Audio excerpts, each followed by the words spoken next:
Hello everyone, welcome back to my channel. तो चलिए आज हम स्टोरी की तरफ आगे बढ़ते हैं। पिछले पार्ट में आप लोगों ने सुना था लैन कुरान वो वांग जी को सारी सच्चाई बता रहा था कि कैसे विंग के साथ एक्सीडेंट हुआ था और कैसे उसने एक्सीडेंट गलती से किया था और एक्सीडेंट होने के बाद विंग की कैसी हालत था और डॉक्टर ने उसकी हेल्थ के बारे में क्या क्या जी मैडम साहू जी ने इस बात को कैसे छुपा दिया था और विंग की माइंड लॉस कैसे कर दिया था।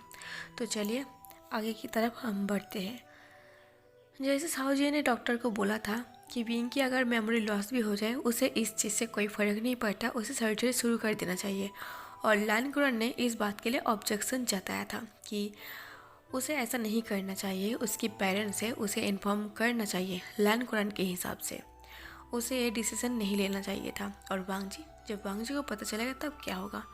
और साहू जी ने ये बताया था कि वांग जी को वो नहीं बुलाएगा, कि विंग के साथ ऐसा कुछ हो चुका है, वो ये सब इन्फॉर्म नहीं करेगा और वो भी मुंह ना खोले, वो बस अपना मुंह बंद रखे।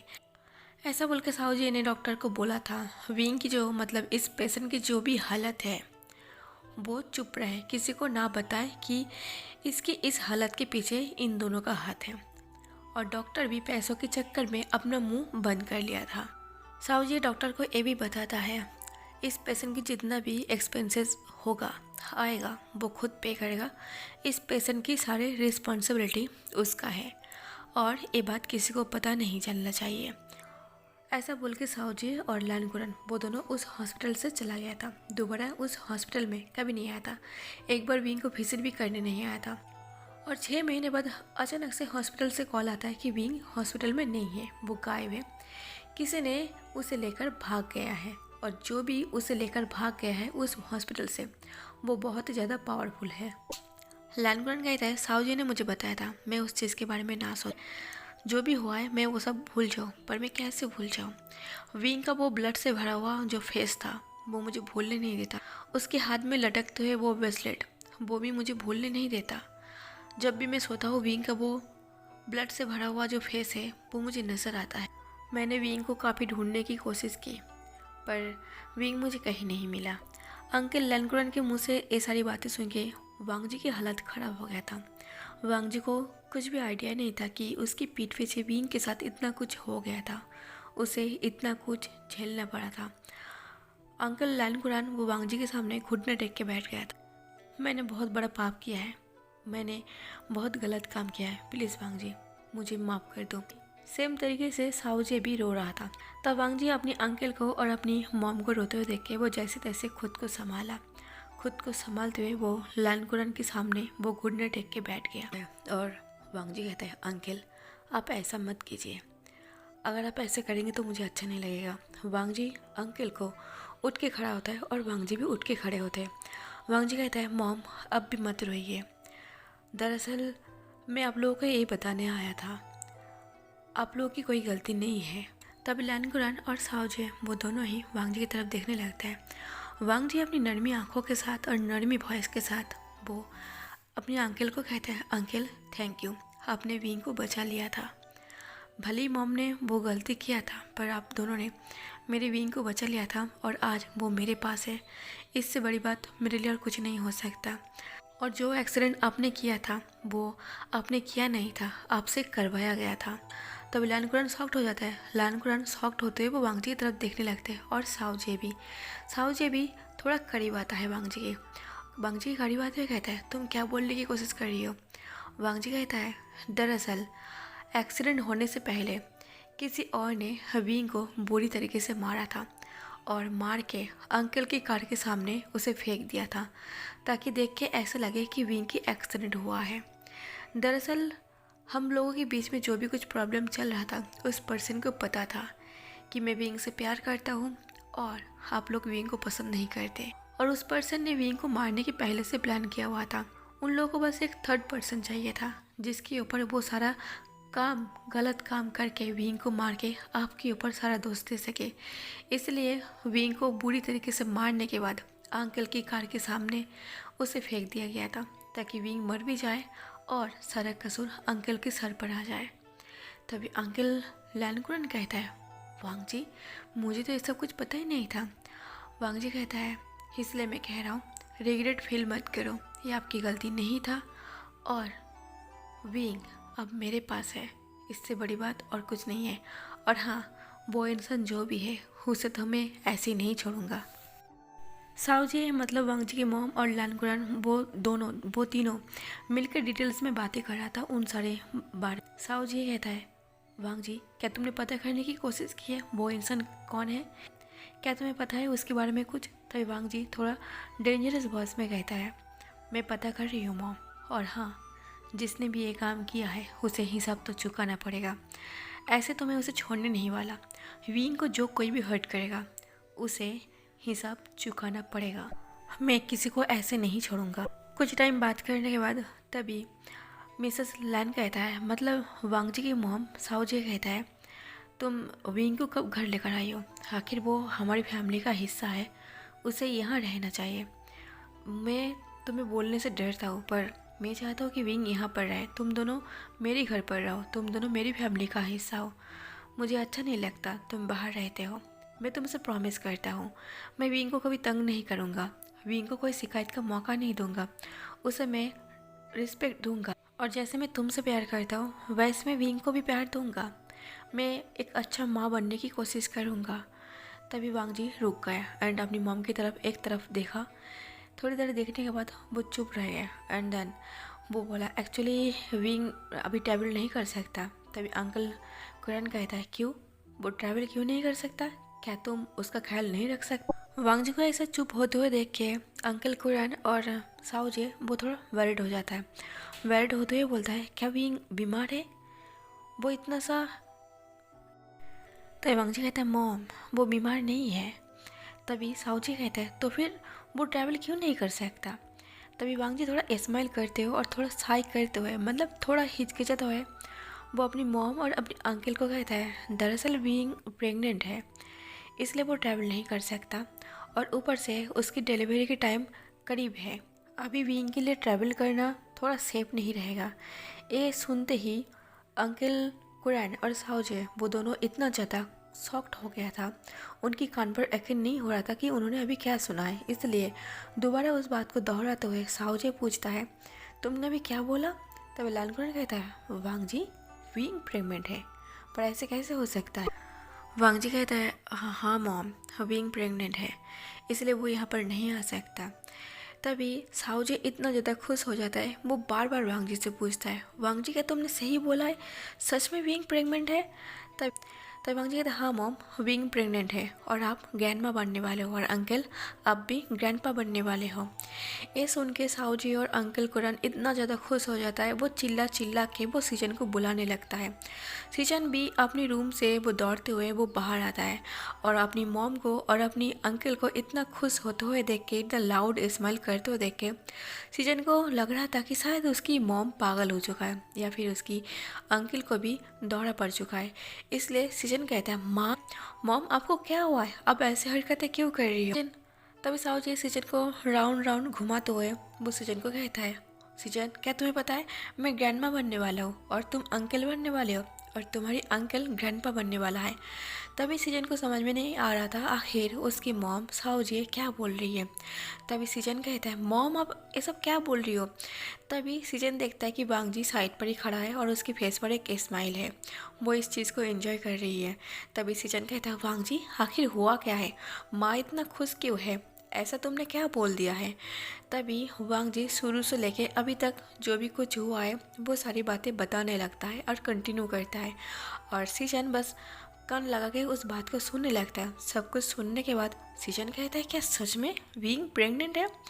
तभी वांग जी कहता है, हाँ विंग प्रेग्नेंट है और मैं डैड बनने वाला हूँ।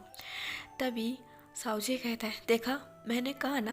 तभी साहू जी थोड़े टाइम के लिए वो हंसी को बंद करता है और हंसी को बंद करते हुए वो लानकुरन को बुला के वो अपनी रूम की तरफ जाने लगता है और रूम की तरफ जाते हुए वो लानकुरन को कहता है, तुम जल्दी से रेडी हो जाओ, हमें शॉपिंग पर चलना है, मुझे विंग के लिए और विंग के बच्चे के लिए बहुत कुछ खरीदना है। ऐसा बोल के जब जा रहा था फाइनली वांग जी आज सच में बहुत ज़्यादा खुश था अपनी मॉम की और अपनी अंकल की हरकत को देख के। ऐसा देख के लग रहा था कि सच में वो दोनों चेंज हो चुका है और वो दिल से विंग को अपना लिया है। और तभी लैन सीजन वो वांग जी की तरफ आते हुए उसे हक करते उसे कंग्रेचुलेसन विश करता है। वांग जी भी बहुत खुश हो गया था। ऐसे ही सब लोग खुश था। अब हम सीन को स्किप करके कुछ दिन के बाद दिखाते हैं। कुछ दिन बाद वांग जी को एक रूम पर दिखाते हैं, जिस रूम में अंधेरे से भरा हुआ बस थोड़ी बहुत धूप आ रही है। अभी डे का टाइम था। वांग जी एक चेयर पर बैठा हुआ था। वो स्मोकिंगली हंस रहा था और वो स्मोकिंग कर रहा था। शायद ये देख के आप लोग बोल भी सकते हो कि वांग जी इंजॉय कर रहा था। कुछ लोग मरे हुए पड़ा हुआ था, उनकी फेस से उसकी बॉडी से ब्लड से भरा हुआ था। वांग जी के हाथ पर भी ब्लड से भरा हुआ था। कुछ लोग वांग जी के सामने घुटने टेक कर बैठा हुआ था। और तभी वांग जी स्मोकिंग करते हुए वो अपनी एक पर्सन को कहता है, जाओ और उसे बाल को पकड़ के खींच के मेरे सामने लेकर आओ। वो पर्सन भी ऐसा ही करता है। वांग जी एक माफिया गैंग के लीडर था और वांग जी अभी शायद इस मूड में ही था। तभी वो पर्सन उस पर्सन की बालों को खींचते हुए वो वांग जी के सामने लेकर आता है। वांग जी के सामने पटक कर फेंकता है। फिर वांग जी उस पर्सन की बालों को खींचते हुए उसके सर को ऊपर उठाता है, क्योंकि उस पर्सन की सर झुका हुआ था। वांग जी के हाथ में जो सिगरेट था, वांग जी उस सिगरेट से उस पर्सन की चेस्ट पर वो दबाते हुए कहता है, मज़ा आ रही है? मेरे ख्याल से तुम्हें बहुत ज़्यादा मज़ा आ रही है।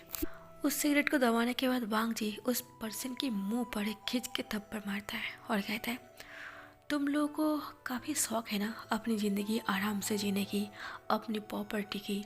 तो मुझे पता भी है तुम्हारी आखिरी इच्छा क्या होगा। तुम्हारी आखिरी इच्छा यही होगा ना कि तुम्हारी प्रॉपर्टी तुम्हारी पास ही रहे। तो मैं वही इंतज़ाम किया है। तुम्हें मार के तुम्हारी ज़मीन में तुम्हारे प्रॉपर्टी के साथ तुम्हें मैं गाड़ दूंगा। उसके बाद आराम से अपनी प्रॉपर्टी को एंजॉय करना। ऐसा बोल के वांग जी पागलों की तरह वो हंसने लगता है और हंसते हंसते कहता है, तुम लोग काफ़ी एंजॉय करोगे ना अपनी प्रॉपर्टी के साथ। मुझे देखने में काफ़ी मज़ा आता अगर मैं देख पाता कि ज़मीन के नीचे तुम अपनी प्रॉपर्टी के साथ क्या करते हो। और सडनली वांग जी की फेस रिएक्शन एकदम के लिए चेंज हो जाता है और चेंज होके वो गुस्से में डीप वॉइस में कहता है, तुम जैसे लोग प्रॉपर्टी के पीछे इतना ज़्यादा पागल हो जाते हो कि तुम लोग भूल जाते हो मरने के बाद जब दफना जाएगा ना तब कोई प्रॉपर्टी नहीं रहता। तो जब ज़मीन पे रहते हो तो अच्छे काम कर लो। ऐसा बोल के वांग जी अपनी फेस रिएक्शन चेंज कर लेता है और फिर वो लाउडली डेविल की तरह हंसने लगता है। वांग जी की हंसी इतना खतरनाक था कि सामने वाले पर्सन की बॉडी में घूस बम देने के लिए काफ़ी था। थोड़ी देर बाद साओ सिंचैन जो वांग जी का असिस्टेंट था वो वांग जी के पास आते हुए कहता है, बॉस हमें घर जाना है, आसियान ने कॉल किया था। इन दोनों साओ सिचैन और विंग के बीच में एक अंकल और नेफ्यू का रिश्ता बन चुका था और इस बात से वांग जी को कोई प्रॉब्लम भी नहीं था। साओसिन की बात सुन के वांग जी उठ के खड़ा होता है और वो रूम से बाहर जाने लगता है। रूम से बाहर जाने के बाद वांग जी साओसिन को ऑर्डर करता है, इन लोगों को जिंदा दफना दो, मरने की कोई ज़रूरत नहीं है, जिंदा दफना दो। वो लोग प्रॉपर्टी के साथ एंजॉय करना चाहता है। और हाँ, एक बात, इनकी फैमिली को अच्छे अच्छे जॉब दे दो और किसी को कोई शक भी ना हो कि ये लोग कैसे गायब हो गए। साउसन यस बॉस कहता है और वांग जी वहाँ से चला जाता है। दूसरी तरफ हम विंग को दिखाते हैं। विंग जो अपने घर पर था वो कुछ काम कर रहा था। काम का मतलब है वो घर के सर्वेंट को काम बता रहा था कि किसको क्या काम करना है। वो घर के सर्वेंट को सारा काम समझा रहा था और तभी पीछे से मियांग मैंग और वाइली वो विंग को सरप्राइज़ देता है। वो पहले ही लाउड वॉइस से चौंक गया था, फिर वो जब पीछे मुड़ता है वो एकदम के लिए खुश हो जाता है क्योंकि वाइली और मियांगमिंग उससे मिलने आया था। विंग हंसते हुए अपनी दोस्तों के साथ वो हॉल रूम पर आता है। हॉल रूम पर आके वो तीनों बात करने लगता है। मियांगमिंग कहता है, विंग सब कैसे चल रहा? विंग कहता है, एकदम बढ़िया, सब कुछ सही चल रही है। तुम दोनों बताओ क्या हाल है? और मियांगमिंग तुम बताओ क्या तुमने बॉयफ्रेंड वगैरह बनाया? तो मियांगमिंग कहता है, नहीं मुझे नहीं मिला। पर वाइली आजकल डिटेक्टिव हुनिया होइसंग, उसका क्या हालचाल है? क्या तुम दोनों इस साल ही शादी करने वाले हो? तभी वाइली कहता है, अगर नी होइसन ने हाँ कह दिया तो इस साल ही हम शादी कर लेंगे। मियांग में टीस करते बोला, देखो अपनी लवर की बात सुनते ही मैडम की गाल टमाटर की तरह लाल हो गया। और विंग ने भी टीस करते हुए बोला, देखो शादी करने के लिए कितना बेताब हो रही है। तो मियांग में कहता है, जितना ज़्यादा मैं बेताब हूँ उतना ज़्यादा तो तुम दोनों बेताब हो। देखो, एग्जाम्पल के तौर पर देख लो, विंग की डबे में वांग जी का बेबी है, तो सबसे ज़्यादा बेताब कौन था? विंग कहता है ये गलत बात है, तुम मेरे साथ ऐसे मजाक नहीं कर सकते। तभी मियांग मियांग कुछ सोचने लगता है और वो अपनी फोलेट को रैप कर रहा था। तभी विंग मियांग मियांग की कन्फ्यूज़ को दूर करते हुए उसे पूछता है, तुम्हें क्या हुआ? अभी तो मस्ती कर रहे थे ना? मियांग मियांग कहता है, दरअसल विंग, मेरे दिमाग में एक क्वेश्चन है। जब तुमने वांग जी और तुम्हारे रिश्ते के बारे में बात बोला था कि तुम दोनों एक दूसरे से प्यार करते हो, और तुमने तुमने गड़बड़ कर दी, तुमने वांग जी के साथ ज़बरदस्ती किया था। विंग कहता है, हाँ मैंने ऐसे ही बोला था। तो वाइली कहता है, अरे हाँ, मैंने तो इस बारे में सोचा ही नहीं। मियांग मियांग कहता है, अगर तुमने वांग जी के साथ ज़बरदस्ती की है तो ये बेबी तुम्हारी टमी में क्या कर रही है? ये बेबी तो वांग जी की टमी पर होना चाहिए था। तब विंग भी सोच में पड़ जाता है। विंग कहता है, ये बात तो सच है, अगर मैंने वांग जी के साथ ज़बरदस्ती किया था तो वांग जी को प्रेग्नेंट होना चाहिए था, मैं कैसे प्रेग्नेंट हो गया? वाइली कहता है, मैं तो बहुत ज़्यादा एक्साइटेड हूँ। मैं विंग की बच्चे को उन दोनों की लव स्टोरी सुनाऊंगा, फिर जब मेरे भी बच्चे होंगे उन दोनों को भी लव स्टोरी सुनाऊंगा कि तुम्हारी मॉम डैड ने इतना ज़्यादा मेहनत की कि एक दिन की फल उन्हें मिल गया, मतलब एक रात में तुम डैड बन गए। और हाँ, मैं तो और भी ज़्यादा एक्साइटेड हूँ ये बताने के लिए कि तुम्हारी मॉम डैड की शादी की 7 महीने बाद ही तुमने जन्म ले ली। बाइली की बात सुन के मियांग मियांग जोर जोर से हंसने लगा, और विंग के आसपास जो भी सारे सर्वेंट काम कर रहे थे वो सब भी मन ही मन वो मुस्कुरा था, मतलब सीक्रेटली वो लोग भी हंस रहा था वाइली की बात सुन के। सबको ऐसे हंसते हुए देख के विंग को गुस्सा आ रहा था। विंग बाइली को मारने के लिए उसके पीछे भाग रहा था, मतलब विंग से जितना हो सके वो बाइली के पीछे भाग रहा था बाइली को मारने के लिए। और ऐसा करते वक्त विंग थक गया था। विंग थक के सोफे पर बैठ जाता है और थके हुए वॉइस में कहता है, मुझे समझ में नहीं आता कि तुम दोनों मेरे घर पर क्यों आ जाते हो? क्या मुझे बस तंग करना तुम लोगों को अच्छा लगता है? तो बाइली कहता है, ये तो तुम लोगों की गलती है, तुम लोगों ने मुझे दोस्त बना के अपनी मुसीबत अपने सर पर ले ली। विंग को इतना हाँपते हुए देख के मियांग मियांग वो जल्दी से एक गिलास पानी लेके वो विंग के हाथ पर देता है और कहता है, विंग पहले तुम इसे पी लो, और तुम्हें ऐसे भागना नहीं चाहिए था, सॉरी मैंने तुम्हें थका दिया। ऐसा बोल के जब विंग उसे पानी दे रहा था, विंग उस पानी को पीते हुए वो हाँप रहा था। विंग अभी भी हाँप रहा था। ये देख के मियांग मियांग कहता है, विंग क्या तुम ठीक हो? विंग उस पानी को पी तो रहा था, पर अचानक से विंग के हाथ से वो गिलास नीचे गिर जाता है और विंग अपनी बैली को पकड़ लेता है। तब मियांग मियांग डर जाता है। मियांग मियांग कहता है, विंग तुम ठीक तो हो ना? विंग कहता है, आई डोंट नो, पर मुझे बहुत दर्द हो रही है। मियांग मियांग कहता है, कहाँ? तुम्हें पेट में दर्द है? विंग कहता है, हाँ। मियांग मियांग एक लड़की था, इसलिए मियांग मियांग को शायद समझ में आ चुका था कि शायद विंग को लेबर पेन आ चुका है। विंग जल्द से जल्द वो घर के सर्वेंट को बुलाता है उसे हेल्प करने के लिए। घर के सर्वेंट आता है और वो कहता है कि वांग जी को कॉल लगाए। घर के सर्वेंट वांग जी को कॉल करके ये इन्फॉर्म करता है कि विंग की तबीयत अचानक ही ख़राब हो चुका है और वो जल्द से जल्द घर आए। ये सुन के वांग जी शॉक्ड हो गया था, पर ये न्यूज़ तो कभी ना कभी वांग जी को मिलना ही था। वांग जी जल्द से जल्द घर आने की कोशिश करता है। ऑलरेडी वांग जी रास्ते पर ही था घर के लिए। और मियांग मियांग भी वो जल्द से जल्द मिसेस जियांग और मिस्टर जियांग को कॉल करता है, और मिसेस जियांग कहता है वो जल्द से जल्द आ रही है और वो विंग का ख्याल रखे। और मियांग मियांग और वाइली भी कुछ टाइम वांग जी का वेट करता रहता है कि वांग जी आ जाएगा, क्योंकि वांग जी ने कहा था कि वो घर के आसपास ही है। मियांग मियांग और वाइली वो विंग को संभाल रहा था। विंग को बहुत ज़्यादा दर्द हो रहा था। वांग जी जल्द से जल्द वो विंग के पास आता है और हड़बड़ी में विंग के पास बैठते हुए कहता है, विंग तुम ठीक हो? विंग कहता है, वांग जी मैं बिल्कुल भी ठीक नहीं हूँ। तभी वांग जी कहता है, आई नो, मुझे पता है, और तुम चिंता मत करो। विंग कहता है, तुम चिंता मत करो? मुझे इतना ज़्यादा दर्द हो रही है, तुम बोल रही हो कि मैं चिंता ना करूँ? तब वांग जी कहता है, काम डाउन विंग, सब ठीक हो जाएगा। वांग जी घबराते हुए और नर्वसली वो मियांग मियांग को कहता है, मियांग मियांग तुम जल्दी बैंकिंग को कॉल करो और कॉल करके सब बता दो। इस तरह वांग जी विंग को लेके वो कार पर बैठ जाता है ड्राइवर सीट पर, और विंग पीछे की सीट पर बैठा हुआ था। मियांग मियांग उसे समझ रहा था। वाइली अपनी कार से वो वांग जी का पीछा करते हुए वांग जी के साथ जा रहा था। कार के अंदर हम विंग को देखते हैं। विंग को बहुत ज़ोर से दर्द हो रहा था, जो विंग को बर्दाश्त नहीं हो रहा था, इसलिए विंग बहुत ज़ोर से चिल्ला रहा था। विंग को दर्द में देख के वांग जी की हालत ख़राब हो चुका था। इतने में वो लोग हॉस्पिटल में भी आ गया था। जब वांग जी विंग को रखे वो जल्दी से वो हॉस्पिटल के अंदर आ रहा था, तब वैन किंग ऑलरेडी विंग और वांग जी का वेट कर रहा था। जल्दी से जल्दी वैन किंग विंग को लेके वो ऑपरेशन रूम पर जा रहा था, और वहाँ पर मिसेस जियांग और मिस्टर जियांग भी आ जाता है। विंग बहुत दर्द में था। विंग जब अपनी मॉम को देखता है वो और भी ज़ोर ज़ोर से रोने लगता है।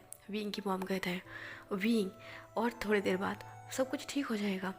और तभी वांग जी भी विंग के हाथ पकड़ लेता है और कहता है, विंग सब कुछ ठीक हो जाएगा, तुम कर सकते हो, तुम बिल्कुल बेफिक्र रहो, बस थोड़ी देर ही दर्द होगा फिर ठीक हो जाएगा।